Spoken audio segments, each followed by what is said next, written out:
జగన్నాథ్ తీస్తున్న cinema 'double స్మార్ట్'లో కళ్ళు compound పాటను చిత్రీకరిస్తూ అందులో 'మారు ముంత చోడు చింత' అని పాట పెట్టి ఆ పాట విజువలైజేషన్ కూడా ఇక సహజంగా మన సినిమాలు తెలుగు సినిమాలలో ఉండేటువంటి బలహీనతలన్నీ ఆడ కనబడతాయి. దానికి తోడు కేసీఆర్ డైలాగ్ అయితే ఏం చేద్దామంటావు మరి అని. సో ఆ కేసీఆర్ డైలాగ్ పెట్టారు. అసలు కేసీఆర్ డైలాగ్కు ఆ సినిమాకి ఏం సంబంధం ఉందా? కళ్ళు కాంపౌండ్లో కేసీఆర్ డైలాగ్ ఎందుకు?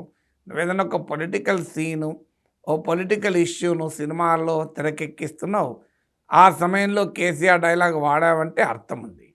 లేదో ఒక సాధారణ సీన్లో, ఓ ఫ్యామిలీ సీన్లోనో లేదంటే ఇంకొక సోషల్ సీన్లోనో వాడితే కూడా పోనీ అది చాలా పాపులర్ డైలాగ్ కదా కేసీఆర్ది, అది వాడారు, మీమ్స్లో కూడా విపరీతంగా వాడుతున్నారు కదా అని. కానీ దానికి కళ్ళు కాంపౌండ్కు కళ్ళు తాగుడికి ఏం సంబంధం? అది కేసీఆర్ పైన తెలంగాణ పైన రాంగ్ ఇమేజ్ను క్రియేట్ చేస్తానికి మాత్రమే ఉపయోగపడుతుంది. తెలుగు సినిమా చాలా కాలంగా ఈ విమర్శలు ఎదుర్కొంటుంది. అసలు 2014 ముందు తెలంగాణ ఉద్యమానికి ముందు తెలంగాణ కళాకారులే తెలుగు సినిమాలు ఉండేవారు కాదు. ఇప్పటికీ కూడా చాలా తక్కువ. సినిమా హీరోలలో కానీ ఇతర సాంకేతిక నిపుణులలో తెలంగాణ వారు తక్కువ. తెలంగాణ భాష సంస్కృతి క్యాప్చర్ కాదు తెలుగు సినిమా. ఒకవేళ క్యాప్చర్ అయినా రాంగ్ డైరెక్షన్లో. ఇప్పుడు మీకు తెలుగు సినిమా తెలంగాణలో వరంగల్కో కరీంనగర్కో మహబూబ్నగర్కో వెళ్ళిన సీన్లు ఎక్కడ ఉండవు. ఒక్కసారి వరంగల్లో స్టేషన్లో దిగినట్టున్నాడు, అది కూడా హీరో కాదు విలన్ దిగినట్టున్నాడు.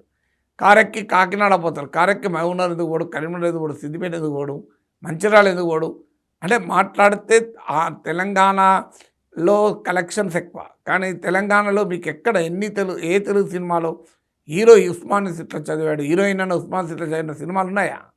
ఆశ్చర్యంగా ఉంటుంది. మనకు హైదరాబాద్లోనే సినిమా షూటింగ్ జరుగుతుంది, 20 కిలోమీటర్ల దూరంలో ఉస్మాన్ సిటీ ఉంది. కానీ ఏ సినిమా హీరోనో హీరోయిన్ ఉస్మాన్ సిట్లో చదివినట్టు ఎన్ని సినిమాలలో చూపెట్టారు? ఈ రకమైన అంటే మీకు సంక్రాంతి పండుగ పైన తెలుగు సినిమాల్లో ఎన్నింటిలో పాటలు ఉన్నాయో చెప్పలేము. కానీ బతుకమ్మ పండుగ పైన తెలుగు సినిమాలో తెలంగాణ రాకముందు, తెలంగాణ ఉద్యమం రాకముందు ఒక్క పాట కూడా నాకు కనబడలేదు. అసలు బతుకమ్మ పండుగ ఆడపడుచులు ఇంటికి పోవడము, తల్లిగారింటికి పోవడం అనే సీనే క్యాప్చర్ కాలే.